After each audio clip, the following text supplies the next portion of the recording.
ন্যারেশনে এখনো যাদের ভাইয়া তোমাদের সমস্যা আছে, জাস্ট 5টি স্টেপের মাধ্যমে তুমি কিন্তু ভাইয়া ন্যারেশনটা পারফেক্টলি শিখতে পারো। সো বিশেষ করে এইচএসসি লেভেলের স্টুডেন্ট যারা আছো, ভাইয়ার আজকের এই ক্লাসটা দেখো, আমি তোমাকে চ্যালেঞ্জ দিচ্ছি আজকের এই ক্লাসটা দেখার পরে ন্যারেশনের প্রত্যেকটা বিগত বছরের প্রত্যেকটা বোর্ডের কোশ্চেন কিন্তু তুমি সলভ করতে পারবা। আজকে আমি তোমাকে জাস্ট 5টা স্টেপ, কয়টা স্টেপ? 5টা স্টেপ, বা আমি কিন্তু বলবো 5টা টাইপ আমি তোমাকে শিখাই দেবো। এই 5টা টাইপ যদি তুমি তোমার মাথায় রাখো তাহলে কিন্তু ন্যারেশনটা ফুল ভাইয়া ডান। ওকে, তাহলে দেখো একটু খেয়াল করো ভাইয়া, তোমরা কিন্তু এটা সবাই জানো যে ন্যারেশন হচ্ছে 2 প্রকার, এটা তোমরা প্রত্যেকেই জানো। কি কি? একটা হচ্ছে কিন্তু ডাইরেক্ট আর একটা হচ্ছে কিন্তু ইনডাইরেক্ট। ডাইরেক্ট অর্থ হচ্ছে কিন্তু প্রত্যক্ষ, আর ইনডাইরেক্ট মানে হচ্ছে কিন্তু ভাইয়া পরোক্ষ। এখন এই প্রত্যক্ষ এবং পরোক্ষের ভিতরে ডিফারেন্সটা কি? যেমন আমি যদি কোনো কথা, সাপোজ আমি কোনো কথা বললাম, সরাসরি আমি একটা কথা বললাম, কিন্তু আমার এই কথাটাকে যদি ঘুরিয়ে বলি বা ইনডাইরেক্টলি, এটাকে বলা ইনডাইরেক্টলি, কথা যদি ঘুরায়া বলো এটাকে বলা হয় ভাইয়া ইনডাইরেক্ট। ওকে, সো এইখানে একটু খেয়াল করো ভাইয়া, ন্যারেশনের কিন্তু অন্য আরেকটা নাম আছে, যেটার নাম হচ্ছে কিন্তু ভাইয়া স্পেস। সো এই স্পেস দেখে অনেকে বলে যে ভাই স্পেসটা আসলে কি? স্পেসটাকেও তুমি ন্যারেশন বলতে পারো, অর্থাৎ ন্যারেশন আর স্পেস সেম কথা। তো ন্যারেশন বা স্পেস হচ্ছে কিন্তু 2 প্রকার, এটা ফার্স্ট একটু তুমি মাথায় রাখবা। ডাইরেক্ট আর একটা হচ্ছে কিন্তু ইনডাইরেক্ট। ডাইরেক্ট স্পেস আর একটা হচ্ছে কিন্তু ইনডাইরেক্ট স্পেস। ঠিক আছে, এখন তুমি দেখো ডাইরেক্ট স্পেসটা কি? বক্তার দ্বারা, দেখো বক্তার দ্বারা বলা হুবহু বক্তব্য। যেমন আমি যদি কথা বলি তাহলে এখানে বক্তাকে আমি, শ্রোতাকে তুমি, বিষয়টা বোঝো। তুমি যদি কথা বলো তাহলে এখানে বক্তাকে তুমি, তাহলে যে কথা বলে তাকে কি বলা হয়? বক্তা। তাহলে মাথায় রাখবা, বক্তার দ্বারা বলা হুবহু বক্তব্য। বক্তা যে কথা বলে এটাকে কি বলা হয়? বক্তব্য। বক্তা যে কথা বলে এটাকে কি বলা হয়? বক্তব্য। একটু মাথায় রাখবা। তো এই বক্তব্য যা সে নিজের মুখ দিয়ে বলে, এটাকে আমরা বলবো হচ্ছে কিন্তু ডাইরেক্ট স্পেস। আর ইনডাইরেক্ট মানে কি? দেখো, যে বক্তার বক্তব্যের সারাংশ যা অন্য কেউ তার মতো করে বলে। ইনডাইরেক্ট মানে হচ্ছে কিন্তু সরাসরি বক্তা কিন্তু বলে না, ঠিক আছে, যে অন্য কেউ তার মতো করে বলে। আমরা প্র্যাকটিস যখন করব তখন আমরা দেখতে পারবো। এখন একটু খেয়াল করো, একটু এক্সাম্পলটা ভালো করে ভাইয়া তোমার বুঝতে হবে। হ্যাঁ, ন্যারেশনে তুমি ঢুকবা, ন্যারেশনে তুমি 5টা টাইপ শিখবা। এই 5টা টাইপ শেখার আগে কিছু বেসিক জিনিস তোমার শিখতে হবে। কিরকম? তুমি দেখো এখানে এক্সাম্পলটা একটু ভালো করে লক্ষ্য করো, যে Karim said to me. Karim said অর্থ বলা, টুমি আমাকে বলল, করিম আমাকে বলল, আই রাইট এ লেটার আমি একটা চিঠি লিখি, টুডে আজ আমি আজকে একটা চিঠি লিখেছি। জাস্ট তুমি একটু দেখো এই লাইনটা দেখো। এখন এই লাইনের ভিতরে 2টা অংশ একেবারে মাথায় গেঁথে রাখবা। আমি আবারও বলতেছি, এই লাইনের ভিতরে কয়টা অংশ? 2টা অংশ। মেইনলি তোমার বিগত বছরের কোশ্চেনগুলো যদি তুমি একটু অ্যানালাইসিস করো তাহলে তুমি দেখতে পারবা যে বেশিরভাগই তুমি দেখবা ডাইরেক্টে থাকে, সেখান থেকে তোমাকে ইনডাইরেক্টে কনভার্ট করতে বলে। এটা একটু অ্যানালাইসিস করেই কিন্তু তুমি দেখতে পারবা। এখন এই জন্য আমাদের শুরুর দিকে 2টা জিনিস জানতে হবে, 2টা জিনিস মাথায় রাখতে হবে। এই সেন্টেন্সটার ভিতরে, এই পুরো বাক্যের ভিতরে 2টা অংশ আছে। একটাকে বলা হয় রিপোর্টিং স্পেস। মাথায় রাখবা, এখানে এই যে কমার মতো দেওয়া আছে এটার নাম কি? অনেকেই তোমরা জানো, ইনভার্টেড কমা। তো এই ইনভার্টেড কমার বাহিরে যে অংশটা থাকে, যেমন করিম সেড টু মি, করিম আমাকে বলল, তাহলে এই যে অংশটা তুমি দেখতে পারতেছো, এই অংশটা এতটুকু হচ্ছে কিন্তু ভাইয়া রিপোর্টিং স্পেস। মাথায় রাখবা, রিপোর্টিং স্পেস। কি নাম? Reporting space. 2টা শব্দ, রিপোর্টিং আর একটা রিপোর্টেড। এই 2টা শব্দ একেবারে মাথায় গেঁথে রাখতে হবে।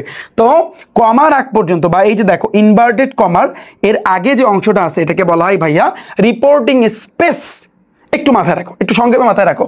আর ইনভার্টেড কমার ভিতরে যতটুকু আছে এটাকে আমরা বলতে পারি রিপোর্টেড স্পেস। কি বলবো ভাইয়া? Reported space. রিপোর্টেড স্পেস মাথায় থাকবে।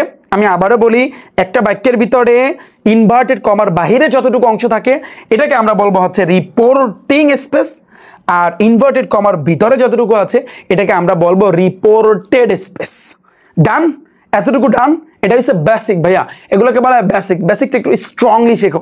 এখন আসি, এতটুকু যদি ক্লিয়ার হয় তাহলে একটা হচ্ছে রিপোর্টিং আর একটা হচ্ছে রিপোর্টেড, মাথায় থাকবে। ডান। এখন তাহলে তুমি চিন্তা করো ভাইয়া, এখন আমরা সেম সেন্টেন্সটাকে আমি এখানে নিছি, দেখো সেম সেন্টেন্সটাকে কিন্তু ভাই আমি এই জায়গাতে নিছি, এই জায়গাতে। এখন এই সেন্টেন্সের ভিতরে সাবজেক্ট কোনটা?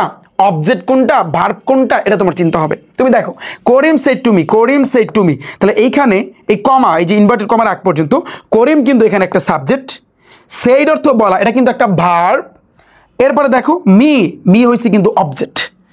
আই মি, আই অর্থ আমি, আমি হয়েছে সাবজেক্ট। আর মি অর্থ কি, অর্থাৎ আই এর অবজেক্টটা হয়েছে কি, আই এর অবজেক্টটা হচ্ছে কিন্তু ভাইয়া মি। তাহলে এখানে করিম সেড টু মি, করিম আমাকে বলল, করিম কিন্তু আমাকে বলছে, আমি কথা বলতেছি তার মানে আমাকে বলছে। তাহলে আমার, আমার ইংরেজি কি আই, কিন্তু আমার অবজেক্ট কি হবে, আমি তো ধরো সাবজেক্ট, সাবজেক্ট হইবে আই, অবজেক্ট হইবে কিন্তু মি। তো সাবজেক্ট কি অবজেক্ট কি এগুলো আমি শিখেছি না, সামনে আমি দেখাচ্ছি। তাহলে মি, মিটা হয়েছে কিন্তু অবজেক্ট। আবার সেম ভাবে তুমি দেখো এই আই রাইট এ লেটার, এটার ভিতরে আই কি ভাইয়া সাবজেক্ট, রাইট কি ভাইয়া ভার্ব, এ লেটার এটা কি পুরোটা কি ভাইয়া, এটা হচ্ছে কিন্তু তোমার অবজেক্ট। এটা কি এ লেটার, এটা কি অবজেক্ট। এখন একটু মেইন যে বিষয়টা আমি তোমাদেরকে বলতে যাচ্ছি যে ভাইয়া তুমি তো এটা জানলা একটা সেন্টেন্সের ভিতরে রিপোর্টিং স্পেস আছে আর রিপোর্টেড স্পেস আছে, তাহলে একটু মাথা দিয়ে ভাবো যে আমি তোমাকে বলছি করিম সাবজেক্ট, সেইড ভার্ব, মি হয়েছে কিন্তু অবজেক্ট, তাই না? তাহলে এই বাক্যটা যদি রিপোর্টিং স্পেস হয় তাহলে এই যে করিম এটাকে আমি বলতে পারি রিপোর্টিং, রিপোর্টিং সাবজেক্ট। আমার কথার ভিতরে কি কোনো ভুল আছে? এই পুরো বাক্যটা যদি রিপোর্টিং স্পেস হয় তাহলে এই করিমটাকে আমি বলতে পারি রিপোর্টিং সাবজেক্ট, এই সেটটাকে আমি বলতে পারি রিপোর্টিং ভার্ব, এই মিটাকে আমি বলতে পারি রিপোর্টিং অবজেক্ট। কথার ভিতরে কোনো ভুল আছে? তুমি বলো কথার ভিতরে কোনো ভুল আছে? ভাই বিষয়টা বোঝো, ওরে যদি আমি রিপোর্টিং, পুরোটা যদি রিপোর্টিং স্পেস হয় তাহলে আমি যদি এখন নির্দিষ্ট করে বলতে পারি না ও হইছে রিপোর্টিং সাবজেক্ট, ওইসে রিপোর্টিং ভার্ব, ওইসে রিপোর্টিং অবজেক্ট। আবার সেম ভাবে এই বাক্যটা বা এই পুরোটা যদি তোমার রিপোর্টেড স্পেস হয় তাহলে আমি ওরে বলতে পারি আই হইছে রিপোর্টেড সাবজেক্ট, এই রাইট হইছে কিন্তু রিপোর্টেড ভার্ব। আবার তুমি দেখো এ লেটার, এটা হচ্ছে কিন্তু রিপোর্টেড অবজেক্ট। অসুবিধা আছে? এতটুকু ক্লিয়ার? যতটুকু ডাউট ছিল বা যাই ছিল এখন ক্লিয়ার ভাইয়া? তোমাদের ভিতরে কিন্তু এই জিনিসটা ছিল, অনেকে বোঝে নাই যে রিপোর্টিং স্পেস আর রিপোর্টেড স্পেস এই দুইটার ভিতরে পার্থক্যই বোঝে নাই। তোমরা দেখবা রুলসের ভিতরে কিন্তু লেখা আছে রিপোর্টিং ভার্ব, রিপোর্টেড সাবজেক্ট। অনেকে বুঝি না যে রিপোর্টেড সাবজেক্টটা কি আর রিপোর্টিং সাবজেক্টটা কি, দুইটার ভিতরে ডিফারেন্সটাই কিন্তু বুঝে না। আই হোপ এখন তোমাদের ক্লিয়ার। যদি বিন্দু মাত্র সমস্যা থাকে এরপরও ক্লাস একটু ব্যাক করে দেখে আসবা। তারপর আমি চাচ্ছি আমার প্রত্যেক স্টুডেন্ট ন্যারেশনের জন্য তুমি ফুল মার্ক পাইতে পারো, এক মার্কও যেন তোমার কাটা না যায়। আমি আজকে কিন্তু সেইভাবে তোমাদেরকে ভাইয়া শিখাবো। ওকে, তাহলে এতটুকু কনসেপ্ট ক্লিয়ার? আমি আশা করি এতটুকু কনসেপ্ট ভাইয়া তোমাদের ক্লিয়ার। তো তুমি দেখো আমরা বিগত বছরে তো একটু প্র্যাকটিস করব, বাট একটু দেখো এখানে বলছে কি ন্যারেশন পরিবর্তনে 5টা স্টেপ মাথায় রাখতে হবে, বা আমি কিন্তু বলবো 5টা টাইপ। সো এই 5টা টাইপ কিন্তু আমাদের মেনে চলতে হবে। 5টা টাইপ, কয়টা টাইপ?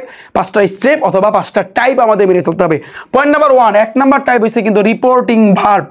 রিপোর্টিং ভার্ব, তুমি বলবা ভাইয়া রিপোর্টিং ভার্ব কোনটা? রিপোর্টিং ভার্ব কোনটা? কে কে বলতে পারো? বলো, কে কে বলতে পারো যে রিপোর্টিং ভার্ব কোনটা? ভাইয়া পুরোটা যেহেতু রিপোর্টিং সাবজেক্ট তাহলে রিপোর্টিং ভার্ব হইবে কিন্তু এইটা, এই যে সেইড, সেইড অথবা টোল্ড হইতে পারে, এটাকে আমরা বলবো হচ্ছে রিপোর্টিং ভার্ব। তাহলে মাথায় রাখতে হবে যে ভাইয়া তোমার রিপোর্টিং ভার্ব এটা মাথায় রাখতে হবে। তারপর হচ্ছে কি, তারপর হচ্ছে কনজাংশনটা মাথায় রাখতে হবে। তারপরে কি ভাইয়া পার্সনটা মাথায় রাখতে হবে, পার্সন বলাইছি না, এরপরে দেখাই দেবো অনেক। তারপর কি টেন্সের পরিবর্তন করতে হবে, আর হচ্ছে কিন্তু অ্যাডভার্বিয়াল অফ টাইম। এই 5টা টাইপ আমাদের মাথায় রাখতে হবে।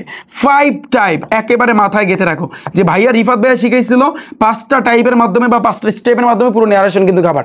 এখন আমরা তাহলে শুরু করি। প্রথমে আসে কিন্তু ভাইয়া রিপোর্টিং ভার্ব। এখন রিপোর্টিং ভার্বটার ভার্বের ক্ষেত্রে মাথায় রাখবা আমাদের সেন্টেন্স জানতে হবে। এই কারণে আমি বলছিলাম ভাইয়া এইচএসসি লেভেলের স্টুডেন্ট যারা আছো, আবার যারা এসএসসি লেভেলের স্টুডেন্ট আছো, তোমাদের গ্রামারে প্রত্যেকটা আইটেম কিন্তু রিফাত ভাইয়া কভার করে দিবে। তারই ধারাবাহিকতায় অলরেডি কিন্তু আমি ফ্রেজেস অ্যান্ড ওয়ার্ডটা কভার করে দিয়েছি, কমপ্লিটিং সেন্টেন্স কভার করে দিয়েছি, রাইট ফর্ম অফ ভার্বটা কভার করে দিয়েছি, আজকে ন্যারেশন কিন্তু করাইতেছি। এবার বাকি যতগুলো আছে প্রিপোজিশন বলো, আর্টিকেল বলো, এছাড়া মডিফায়ার যাই বলো না কেন সব কিছুই আমি কিন্তু তোমাদেরকে কভার করে দিব।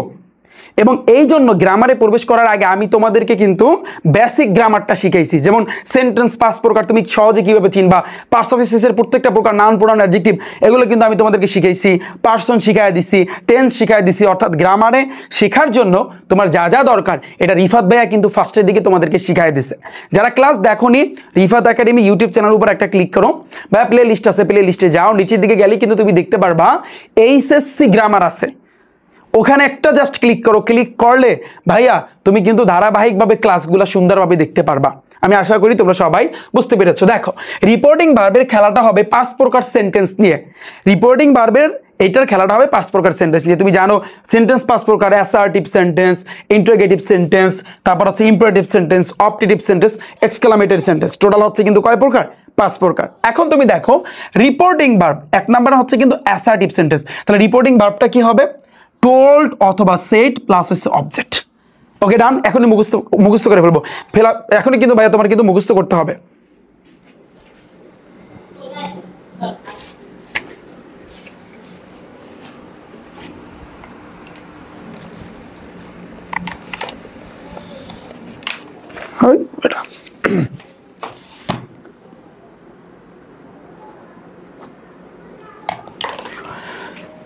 এখনই কিন্তু ভাইয়া তোমার মুখস্থ করে ফেলতে হবে। ওকে, তাহলে অ্যাসার্টিভ সেন্টেন্সের ক্ষেত্রে রিপোর্টিং ভার্বটা কি হবে? টোল্ড অথবা সেড, টোল্ড অথবা সেড, টোল্ড অথবা সেড। ডান, এতটুকু বুঝছো? এখন তুমি বলো ভাইয়া অ্যাসার্টিভ সেন্টেন্স কিভাবে চিনবো? যা আমি শিখাইছি, আগেই ভাইয়া শিখাই দিছি। ইন্টারোগেটিভ মানে কি? এটা তো সবাই জানো। তো প্রশ্নবোধক বাক্য, তো এটার ক্ষেত্রে তোমার আস্কড, এটার ক্ষেত্রে কি আস্কড, এটার ক্ষেত্রে কি ভাইয়া আস্কড, এটার ক্ষেত্রে কি ভাইয়া আস্কড। ডান। অ্যাসার্টিভের ক্ষেত্রে সেইড অথবা টোল্ড, সেইড অথবা টোল্ড, সেইড অথবা টোল্ড। ওকে, ইন্টারোগেটিভের ক্ষেত্রে আস্কড। এবার ইম্পারেটিভ সেন্টেন্স, ইম্পারেটিভ সেন্টেন্স মানে কি? তোমার অনুরোধ বুঝালে, আদেশ বুঝালে, উপদেশ বুঝালে, নিষেধ বুঝালে, ক্ষমা বুঝালে।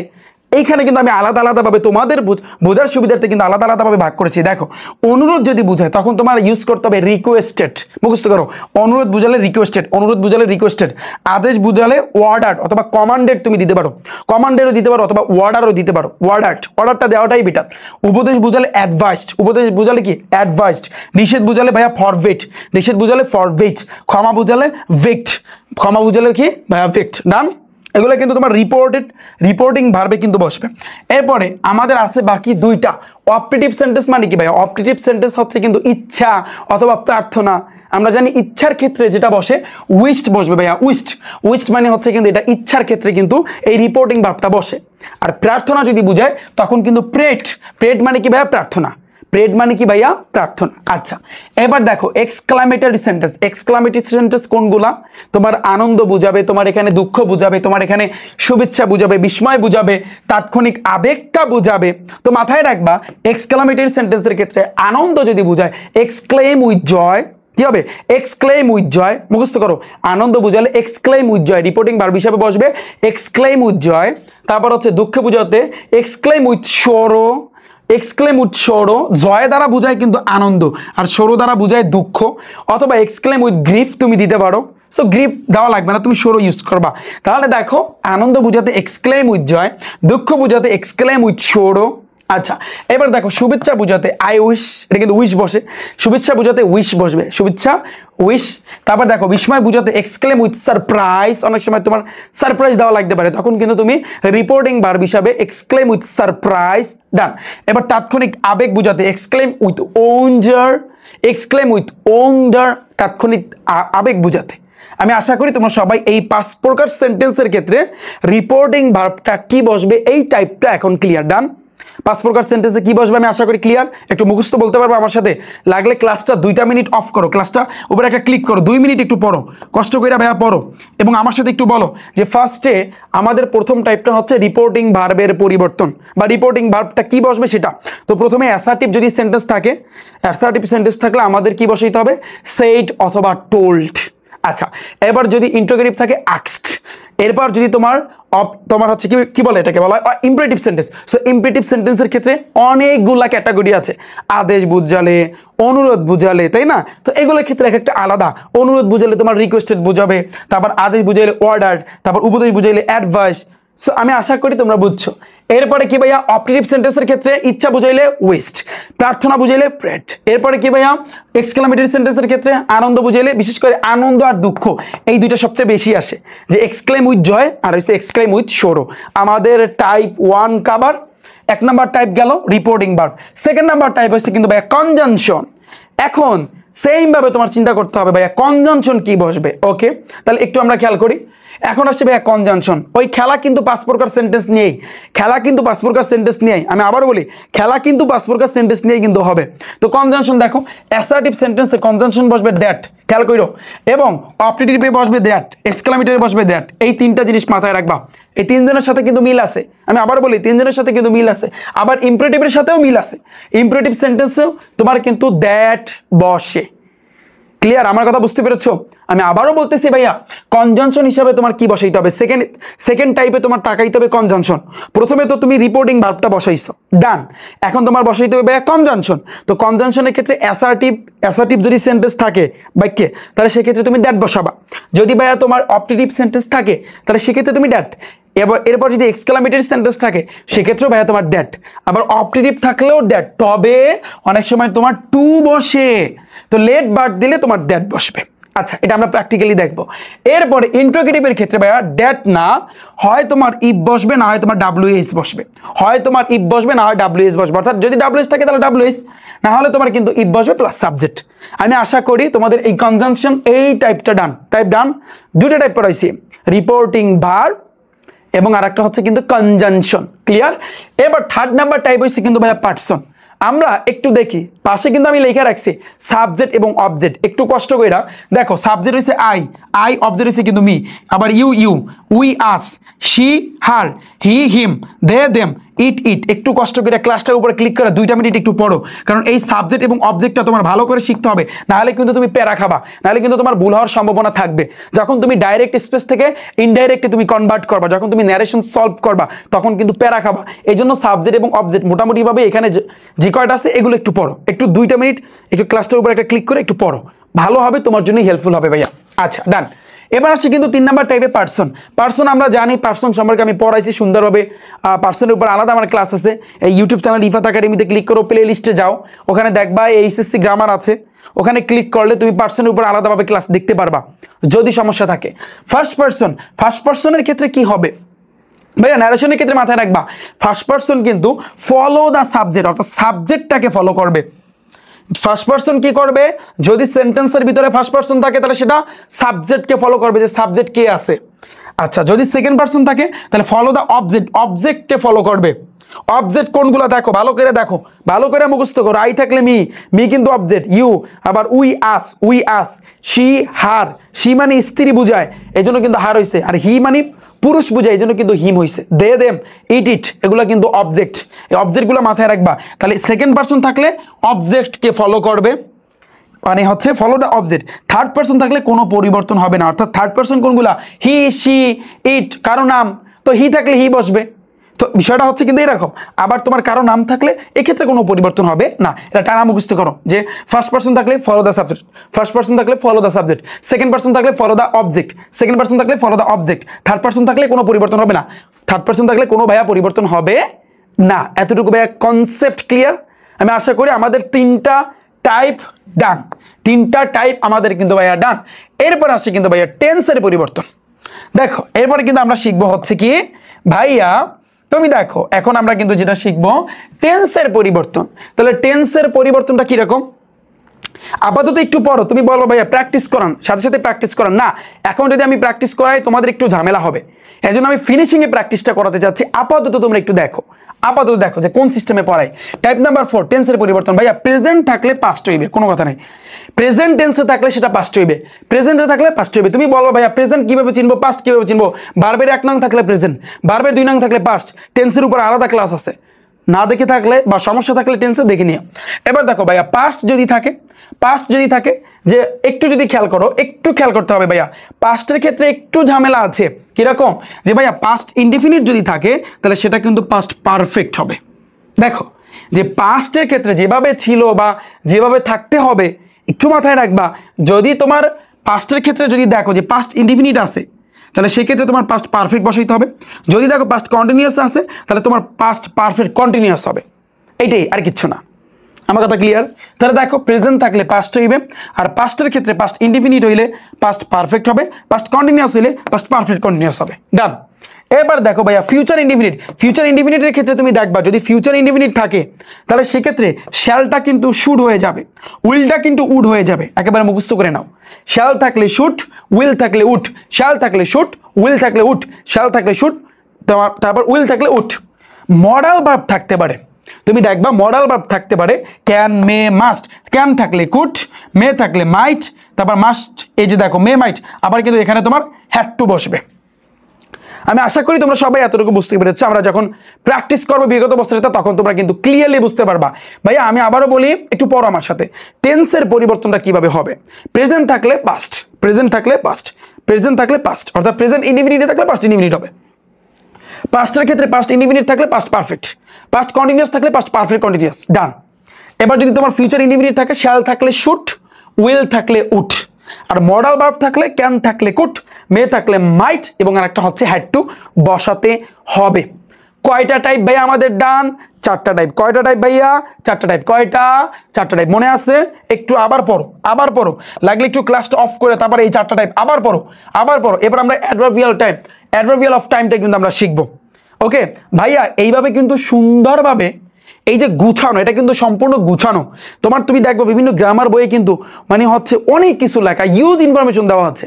ভাইয়া এত কিছু যদি তুমি পড়তে যাও তোমার মাথায় এমনিতেই শেষ হয়ে যাবে। সো এই জন্য কিন্তু রিফাত ভাইয়া তোমাদের জন্য, যারা এইচএসসিতে পড়তেছো তোমাদের জন্য 2026 সালে 1 জানুয়ারিতে কিন্তু রিফাত ভাইয়া 0 to Hero type wise 0 to Hero HSC grammar বই নিয়ে আসতেছি।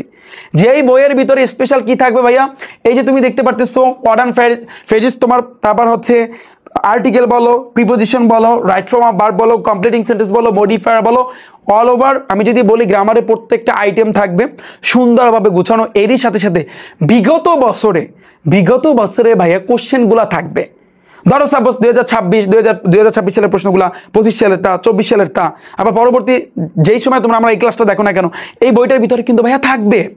এবং শুধু থাকবেই না, তুমি এমনি যে গ্রামার বইয়ে তুমি দেখতে পারতেছো, ধরো একটা কোশ্চেন দেওয়া আছে, বোর্ড কোশ্চেন দেওয়া আছে, সেটার ধরো হচ্ছে অ্যান্সার দেওয়া আছে, ধরো হচ্ছে এ নাম্বারে ইন হবে, বি নাম্বারে অন হবে, সিম্পল কায়দায় দেওয়া আছে। কিন্তু ইন কেন বসলো, অন কেন বসলো, কিসের কারণে হয়েছে, এটার কিন্তু ব্যাখ্যা কিন্তু সব বইয়ে দেওয়া নাই, কিন্তু রিফাত ভাইয়ের এই বইয়ের ভিতরে দেওয়া থাকবে।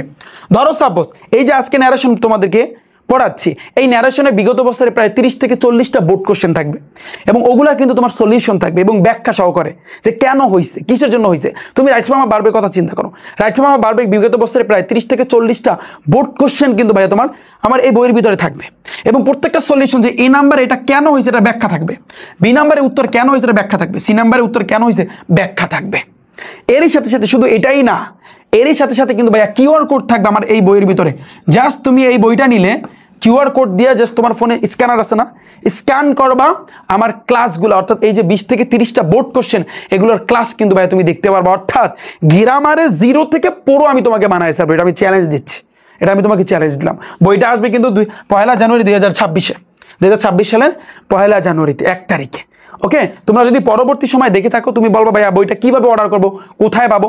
বইটি অর্ডার করার জন্য তোমার ফোনের মধ্যে ক্রোম ব্রাউজার আছে না, ক্রোম ব্রাউজারে যাবা, এখানে গিয়া রিফাত একাডেমি অথবা rifatacademy.com লিখে সার্চ দিবা। তাহলে rifatacademy.com লিখে যখন সার্চ দিবা তখন আমার ওয়েবসাইটটা কিন্তু চলে আসবে। এখানে একটা ক্লিক করবা, ক্লিক করলে তুমি একটু নিচের দিকে যাবা, নিচের দিকে গেলে তুমি দেখতে পারবা এই যে রিফাত একাডেমি বুক লিস্ট লেখা আছে। তো এই বুক লিস্টের ভিতরে এখানে তুমি দেখতে পারবা যে কবে আসবে, বা এখান থেকে তুমি অর্ডার করতে পারবা। তো আই হোপ তোমরা সকলেই ভাইয়া বুঝতে পেরেছো। জাস্ট এই একটা বই ভাইয়া তোমার গ্রামার পুরো চেঞ্জ করে আনবে। তুমি গ্রামারে যে তুমি এখনো যে কাঁচা আছো, এই কাঁচাটা আর থাকবে না, ঠিক আছে, এই কাঁচা আর থাকবে না। ওকে, সো আমি আশা করি তোমরা সবাই বুঝতে পেরেছো। এখন দেখো আমাদের লাস্ট যেই টাইপটা, এটা হচ্ছে কি অ্যাডভার্বিয়াল অফ টাইম। মানে কি, তুমি যখন ডাইরেক্ট থেকে ইনডাইরেক্টে যাবা তখন ধরো ডাইরেক্টে দিস আছে, দিস থাকলে দ্যাট বসাইতে হবে, দিস দ্যাট পড়ো, দিস দ্যাট, দিস থাকলে that, this that, this that, this that পড়ো, মুখস্থ করো, দিস দ্যাট। এবার দেখো ago before, ago before, ago before, come go, come go, these those, these those, today that day, today that day, tomorrow, today that day. Today মানে কি আজ, তো আজের পরিবর্তে তোমার দ্যাট ডে বসাইতে হবে, এটা কিন্তু ইম্পর্টেন্ট। এবার দেখো টুমরো মানে আগামীকাল, মানে কি তুমি লিখতে পারো এখানে দ্য নেক্সট ডে অথবা দ্য ফলোয়িং ডে, যেটা খুশি সেটা লিখতে পারো। তুমি দ্য নেক্সট ডে লিখে দেবা, এটা ইম্পর্টেন্ট, ভেরি ভেরি ইম্পর্টেন্ট। এবার ইয়েস্টারডে মানে গতকাল, গতকাল থাকলে দ্য প্রিভিয়াস ডে, এই তিনটা সবচেয়ে ইম্পর্টেন্ট, এই তিনটা ভাইয়া সবচেয়ে ইম্পর্টেন্ট। ওকে, নাও থাকলে দেন, এটাও ইম্পর্টেন্ট, নাও থাকলে দেন, নাও থাকলে দেন, আর দিস থাকলে দ্যাট, এটাও ভাইয়া ইম্পর্টেন্ট। সবগুলোই ভাইয়া এখানে ইম্পর্টেন্ট। এখানে মাত্র কয়েকটা দিচ্ছি, আরও অনেকগুলো আছে, সেগুলো তোমার পরবর্তীতে ভাইয়া শিখবা, আস্তে আস্তে তুমি শিখবা। সো অল ওভার আমাদের ভাইয়া 5টা টাইপ ডান। এখন আমাদের কিছু এক্সট্রা জিনিস ভাইয়া শিখতে হবে, এক্সট্রা জিনিস আমাদের শিখতে হবে। দেখো অতিরিক্ত যা যা শিখতে হবে ভাইয়া, তুমি দেখবা ন্যারেশন যখন তুমি সলভ করতে যাবা, তখন তুমি দেখবা যে ডাইরেক্ট স্পিচে ইয়েস দেওয়া আছে, ইয়েস ইয়েস, তখন কি তুমি ইয়েস বসাবা? না, ইয়েস যদি থাকে তোমার বসাইতে হবে replied in the affirmative and said that. এই সেড দ্যাট এটা তো এক্সট্রা, এটা যখন থাকবে তখন। বাট তুমি এতটুকু মুখস্থ করো, replied in the affirmative, replied in the affirmative. Affirmative মানে কি? হাবোধক। ইয়েস মানে কি? হ্যাঁ, তার মানে এই জন্য বসাইতে হবে হাবোধক, অ্যাফার্মেটিভ বসাইতে হবে। আর নো মানে কি ভাইয়া? নো মানে কি? এক্ষেত্রে কি বসাবা? Replied in the negative. কি? Replied in the negative. ভাইয়া কি? Replied in the negative. ভাইয়া কি? Replied in the negative, replied in the negative and said that. Okay, এবার দেখো ডিয়ার ফ্রেন্ড অথবা ব্রাদার বা সিস্টার, ধরো ডিয়ার ফ্রেন্ড থাকতে পারে বা ডিয়ার ব্রাদার থাকতে পারে বা ডিয়ার সিস্টার থাকতে পারে, তখন তোমার ন্যারেশনে তুমি তোমার বসাইতে হবে অ্যাড্রেসিং, অ্যাড্রেসিং প্লাস অবজেক্ট, আবার ওই অ্যাজ ডিয়ার ফ্রেন্ড অথবা ব্রাদার যাই থাকুক না কেন তুমি অ্যাড্রেসিং বসাবা। বিষয়টা এরকম বসাইতে হবে, addressing as dear friend, friend থাকলে লাগবে অ্যাড্রেসিং অ্যাজ ডিয়ার ফ্রেন্ড। যদি তোমার ব্রাদার থাকে তোমার লিখতে হবে অ্যাড্রেসিং অ্যাজ ব্রাদার। যদি তোমার সিস্টার থাকে তখন তোমার লিখতে হবে অ্যাড্রেসিং অ্যাজ সিস্টার।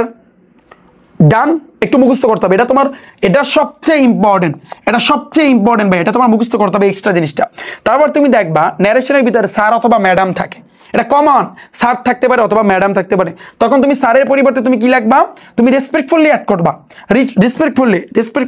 রেসপেক্টফুলি তুমি দিতে পারো, বা পলিটলি এটাও তুমি দিতে পারো, অথবা তুমি অ্যাড্রেসিং অ্যাজ স্যার এটা দিলেও অসুবিধা নাই। অ্যাড্রেসিং অ্যাজ স্যার অথবা অ্যাড্রেসিং অ্যাজ ম্যাডাম এটা দিলেই ভালো হয়। অ্যাড্রেসিং অ্যাজ স্যার, ওই যে দেখো যে তোমার সিস্টার বা ব্রাদার থাকলে অ্যাড্রেসিং অ্যাজ ডিয়ার ফ্রেন্ড বা অ্যাড্রেসিং অ্যাজ ডিয়ার সিস্টার অথবা অ্যাড্রেসিং অ্যাজ তোমার হচ্ছে কিন্তু ডিয়ার ব্রাদার তুমি দিতে পারো। ঠিক সেম ভাবে তোমার স্যার এবং ম্যাডাম থাকলে তুমি দিতে পারো অ্যাড্রেসিং অ্যাজ স্যার অথবা অ্যাড্রেসিং অ্যাজ ম্যাডাম, অথবা তুমি এটার পরিবর্তে তুমি দিতে পারো রেসপেক্টফুলি শব্দটা অ্যাড করতে পারো। এই রেসপেক্টফুলি এটা তোমরা পড়ে আসছো, এসএসসিতে পড়ে আসছো। আচ্ছা, এবার তুমি দেখবা শিওর যদি থাকে, শিওর অনেক সময় তুমি দেখবা ন্যারেশনের ভিতরে শিওর আছে, তখন তুমি কি করবা ভাইয়া? গিভিং অ্যাসিউরেন্সটা তুমি দিবা, giving assurance. By Allah by God থাকতে পারে, বাই আল্লাহ বাই গড, এটার পরিবর্তে তোমার দিতে হবে সুইরিং বাই আল্লাহ অথবা বাই গড, সুইরিং বাই আল্লাহ অথবা সুইরিং বাই আল্লাহ অথবা সুইরিং বাই গড, সুইরিং বাই আল্লাহ অথবা গড। তোমার থ্যাংক ইউ যদি থাকে তাহলে তোমার দিতে হবে থ্যাঙ্কড, থ্যাংক ইউ থাকলে থ্যাঙ্কড, থ্যাংক ইউ থাকলে থ্যাঙ্কড। হাই বা হ্যালো থাকলে গ্রেটেড, হাই বা হ্যালো থাকলে তোমার গ্রেটেড দিতে হবে। এবার দেখো গুড মর্নিং থাকতে পারে অথবা আফটারনুন থাকতে পারে অথবা ইভিনিং থাকতে পারে, কোনো কথা নাই ভাইয়া উইস্টের পরে আবার তুমি এগুলোই লিখে দেবা। ধরো গুড মর্নিং আছে তার মানে উইস্ট গুড মর্নিং, আবার আফটারনুন আছে তার মানে উইস্ট আফটারনুন, আবার ধরো তোমার হচ্ছে ইভিনিং আছে তার মানে উইস্ট ইভিনিং। আমার কথা ক্লিয়ার? এবার তুমি দেখো ভাইয়া হ্যাপি বার্থডে থাকতে পারে বা অ্যানিভার্সিটি অথবা নিউ ইয়ার থাকতে পারে, কোনো কথা না, ওই গুড মর্নিং এর মতো উইস্ট ধরো উইস্টের পরে তুমি দিয়ে দেবা হ্যাপি বার্থডে, অথবা উইস্টের পরে অ্যানিভার্সিটি, অথবা তুমি দিয়ে দেবা যে উইস্টের পরে তোমার হচ্ছে new year, as your wish. একেবারে সিম্পল। বাই অথবা গুড বাই অথবা তোমার গুড নাইট থাকতে পারে, তখন তোমার ভিটটা ইউজ করতে হবে। ওকে, এরপরে কি ভাইয়া সরি থাকলে তোমার হচ্ছে অ্যাপোলজিস এটা তুমি দিবা। সো এই কয়টা ভাইয়া যারা এইচএসসিতে পড়তেছো আমি তোমাদের কাছে আমার অনুরোধ থাকবে ক্লাসটা লাগলে অফ কইরা, যদি তোমার এটা মুখস্থ করতে 10 মিনিট লাগে তুমি 10 মিনিট পর আবার আমার ক্লাসটা দেখা শুরু করো, তোমার জন্য হেল্পফুল হবে। আমি আবারও বলি আমার পড়ানোর সিস্টেমে কিন্তু এইভাবে, তোমার যদি 10 মিনিট লাগে আমার ক্লাসটা একটু অফ কইরা একটু কষ্ট কইরা এখানে যতটুকু আমি দেখাইছি যতটুকু আমি করেছি একটু পড়ো। অনুরোধ ভাইয়া সবাই পড়ো, এতটুকু পড়ো যে ইয়েস থাকলে কি হবে replied in the affirmative, no থাকলে কি হবে রিপ্লেট ইন দ্য ভাইয়া negative, good morning good afternoon, তারপর হচ্ছে কিন্তু তোমার গুড এই যে তোমার ইভিনিং, তারপর হচ্ছে happy birthday anniversary happy new year, এগুলো থাকলে তোমার উইশ বসাইতে হবে। কি বসাইতে হবে? উইশ বসাইতে হবে। স্যার অথবা ম্যাডাম অথবা ডিয়ার ফ্রেন্ড অথবা ব্রাদার অথবা সিস্টার থাকলে অ্যাড্রেসিং লাগাইতে হবে, অ্যাড্রেসিং এস, অথবা তুমি রেসপেক্টফুলি কিন্তু দিতে পারো। তারপর বাই আল্লাহ বাই গড মানে কি swearing by Allah, thank you থাকলে থ্যাঙ্কড, এগুলো কমন ভাইয়া, এগুলো কমন, ঠিক আছে? সো আমি আশা করি তোমাদের এতটুকু ফুল ভাইয়া কাভার।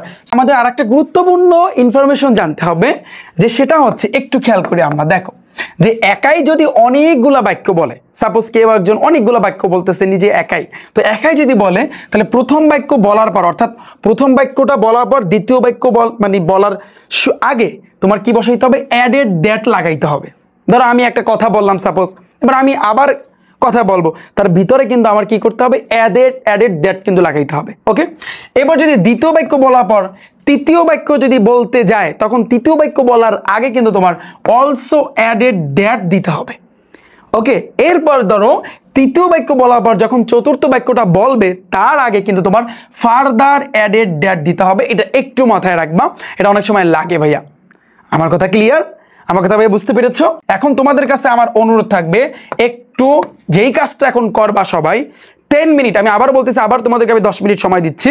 তোমরা সবাই এই যে 5টা টাইপ যে আমি শিখাইলাম 10 মিনিট আবারও পড়ো, আবারও পড়ো, একেবারে ইজি। তুমি দেখো এই 5টা টাইপের ভিতরে রিপিটিং ভার্ব আর কনজাংশন, এই দুইটা কিন্তু তোমার সেন্টেন্সের 5 প্রকার থেকেই আসছে, 5 প্রকার থেকেই কিন্তু আসছে। ওকে, এখন খেলা শুরু।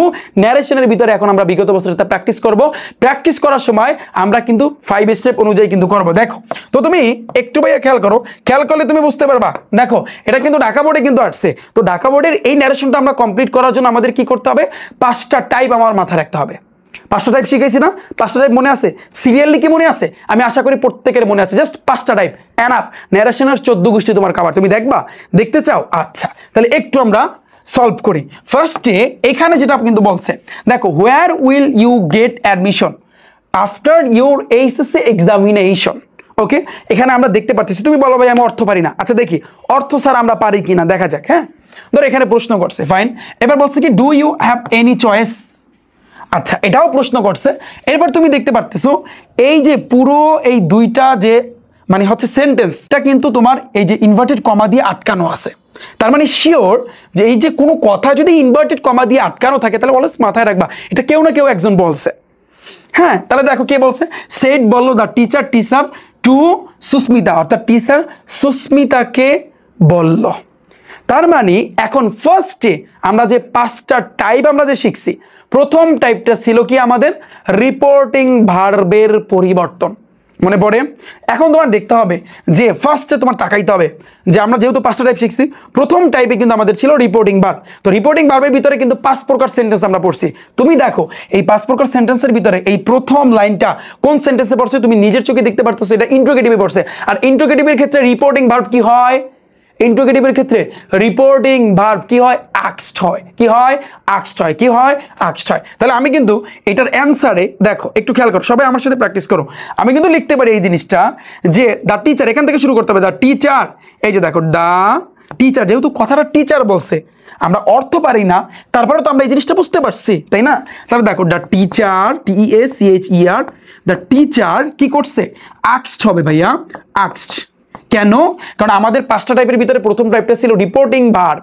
তো রিপোর্টিং ভার্বের ক্ষেত্রে 5 প্রকার সেন্টেন্সের ভিতরে এটা ইন্ট্রোগেটিভ পড়ছে, আর ইন্ট্রোগেটিভের ক্ষেত্রে রিপোর্টিং ভার্ব হইবে আক্সড। ডান, খেলা ক্লিয়ার? এরপর দেখো, এরপর তুমি দেখো খেলাটা আরেকটু জমাই, খেলাটা আমি আরেকটু জমাই। তো ফার্স্টে কিন্তু আমাদের রিপোর্টিং ভার্বটা গেল, এই টাইপটা আমাদের কমপ্লিট।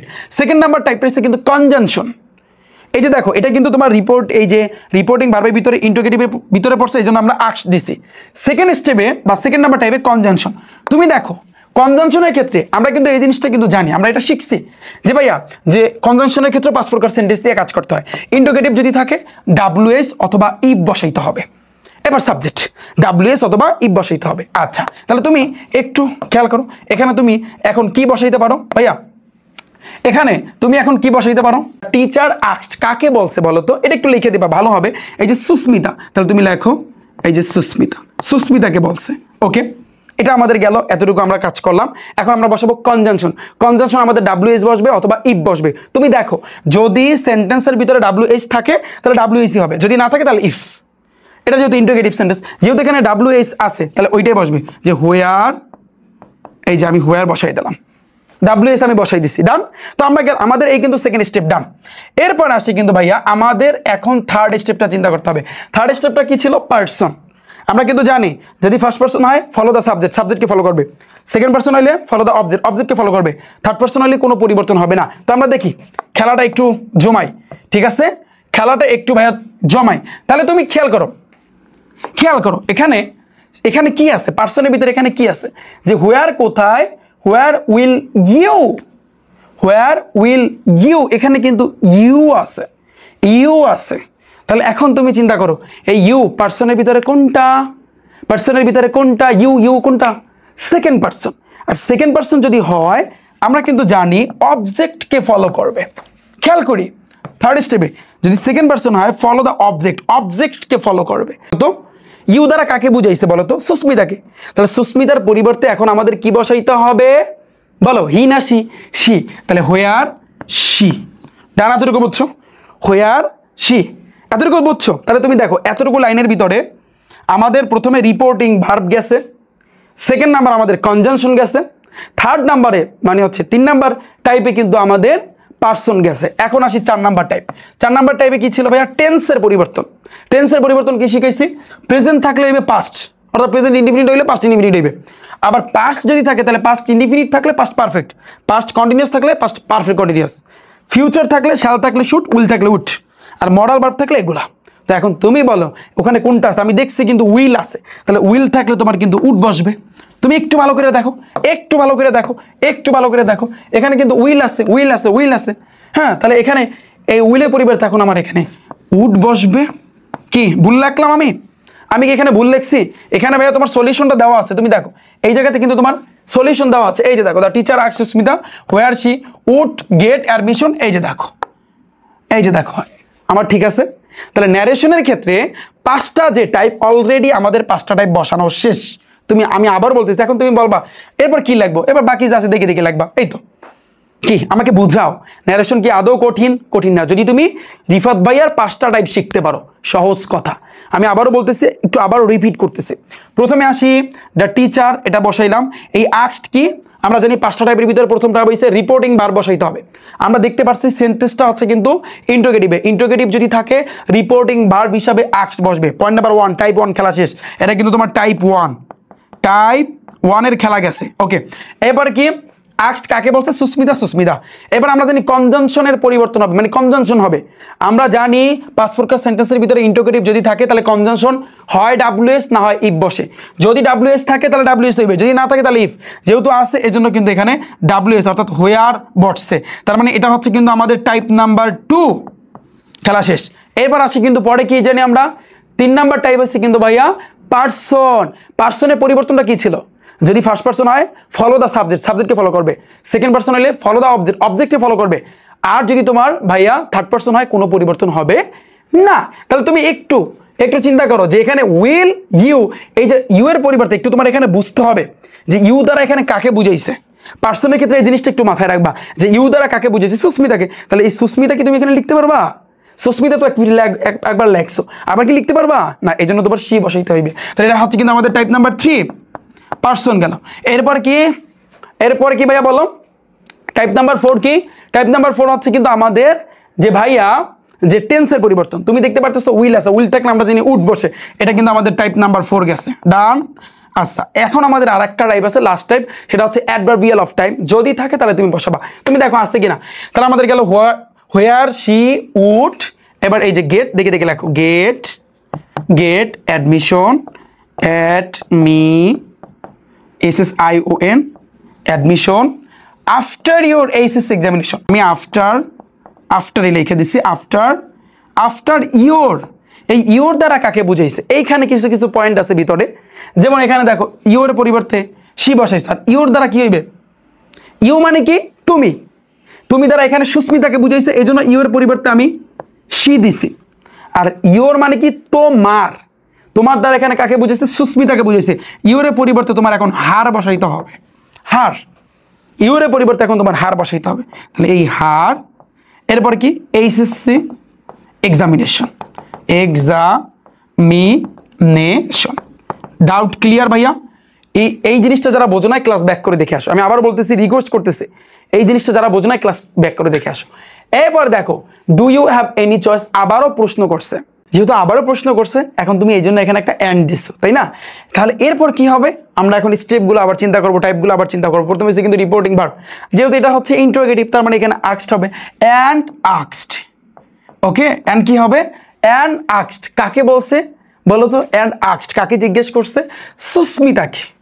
সুস্মিতা তুমি দিতে পারো, বা অথবা তুমি এখানে কি দিতে পারো ভাইয়া বলো?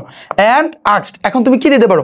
And asked Susmita. তুমি যদি সুস্মিতা নাও দাও তাহলে কোনো অসুবিধা নাই। এখন তোমার চিন্তা করতে হবে কনজাংশন।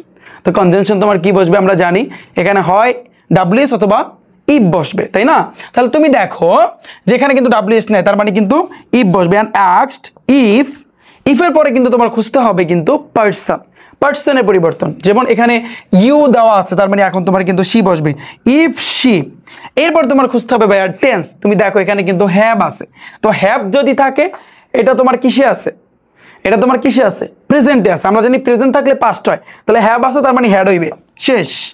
এটা আমরা জানি, টেন্সের পরিবর্তনে কিন্তু আমরা জানি। তাহলে ইফ শি হ্যাড। এরপরে দেখো এনি চয়েস, এই এনি চয়েস দিয়ে দেবো। ডান ভাইয়া, বলো। পুরো জিনিসটা পানি পানি, এই জন্য আমি বলছি 5টা টাইপ এমনভাবে পড়বা যাতে করে তোমার যেন কোনো অসুবিধা না হয়, বুঝতে যেন বিন্দু মাত্র যেন সমস্যা না হয়। আই হোপ তোমাদের এতটুকু। ডান। পরে বলছে কি যে I am not yet sure what I have to do because everything depends on my result. I hope এই জিনিসটা কিন্তু অবশ্যই সুস্মিতা বলছে, আমি শিওর এই কথাটা সুস্মিতা বলছে, কারণ যেহেতু মানে শিক্ষক জিজ্ঞাসা করছে তার রিপ্লাই কিন্তু দিছে, তার মানে এখন তুমি লিখবা কি সুস্মিতা। সুস্মিতা যেহেতু রিপ্লাই করছে, তুমি রিপ্লেট দ্যাট অথবা সেড দ্যাট তুমি দিতে পারো, কোনো অসুবিধা নাই। তুমি এখানে রিপ্লেট দ্যাট দিতে পারো বা সেড দ্যাট দিতে পারো অথবা টোল্ড দ্যাট দিতে পারো। তুমি বলবো ভাইয়া কেন? কারণ দেখো I am not yet sure, আমি শিওর না যে what I have to do because everything depends on my result. সব কিছুই আমার রেজাল্টের উপর ডিপেন্ড করে যে আসলে আমি কি করবো, এটা শিওর না। এটা কিন্তু এসআরটিবি আছে, কারণ একটা সেন্টেন্স এখানে কিন্তু আদেশও করে নাই, অনুরোধও করে নাই, তার মানে আমরা বুঝতে পারতেছি এটা কিন্তু এসআরটিবি আছে। তো এসআরটিবি থাকলে আমরা কিন্তু নর্মালি কিন্তু জানি প্রথমে রিপোর্টিং ভার্বটা কি বসবে, বলো তুমি বলো রিপোর্টিং ভার্বটা কি বসবে। আমি একটু তোমাদেরকে স্মরণ করাই দিতে চাই।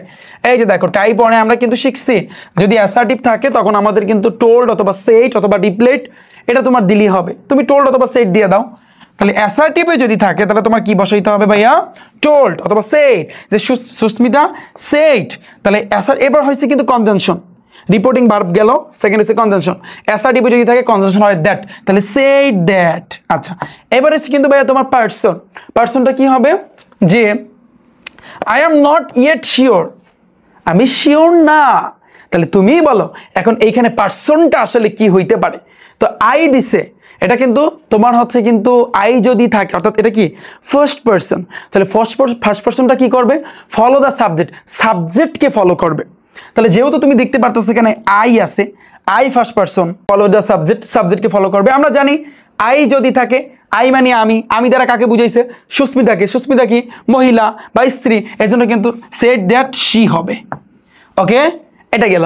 এবার আসে কিন্তু ভাইয়া টেন্সের পরিবর্তন। যেমন আই অ্যাম নট, এটা কিন্তু ভাই আমরা দেখতে পারতেছি এটা প্রেজেন্টে আছে, এটা কিন্তু ভাইয়া প্রেজেন্টে, তাহলে এটা কিন্তু পাস্টে হবে যে শি ওয়াজ হবে, ওয়াজ, কারণ am is are was were. একটু মিলাইয়া দেখো তুমি, যদি তুমি এটা তো কন্টিনিউয়াস না বাট তুমি একটু মিলাইয়া দেখো, এটা এক্ষেত্রে কিন্তু ওয়াজ হবে যে শি ওয়াজ। এবার এখান থেকে নট, এই যে নট, তারপর হচ্ছে ইয়েট, তারপর হচ্ছে কিন্তু শিওর, এই যে শিওর। এবার হট, হট, এই যে দেখো আই থাকলে আই দ্বারা বুঝিয়েছে সুস্মিতাকে, তুমি তো ডাইরেক্ট এখানে আই বসাইতে পারবে না।